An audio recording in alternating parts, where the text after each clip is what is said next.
We start with the Western Mass News exclusive, a follow-up story. Good to have you with us. I'm Dave Mattson. And I'm Beth Ward. On Tuesday, we told you how families who prepaid for services from a local funeral home say, well, they're not able to get their money back after the business closed, saying the old owner is not reachable. Tonight, you'll hear from one family who stepped forward to share their story exclusively with Western Mass News reporter Audrey Russo. Well, we've gotten quite the response from our story trying to get answers on the closing of the Robert E. Cusack funeral home. We got one response from a man named David Austin, who said he had to resort to small claims court to get his prepaid funeral money back.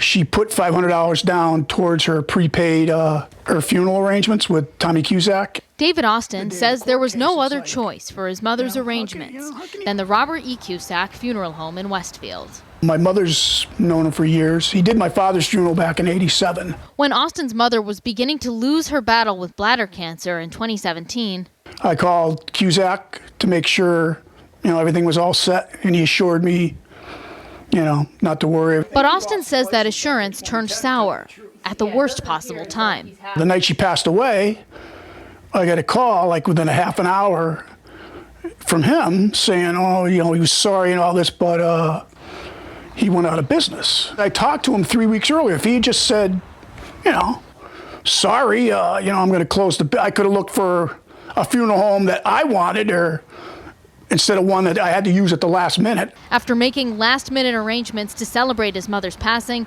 Austin says he realized that Thomas Cusack still had her $500. Weeks went by, I didn't hear from him, so I decided I'd file a small claims court case against him. The judge decided in Austin's favor.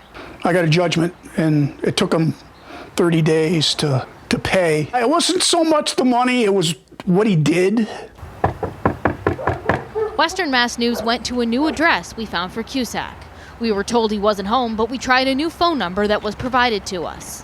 Voicemail box that hasn't been set up yet, so I'll try to shoot him a text. So far, we haven't gotten a reply. Hopefully, sharing my story, other people somewhat can get their money back. In Massachusetts, those with claims of $7,000 or fewer can go to small claims court.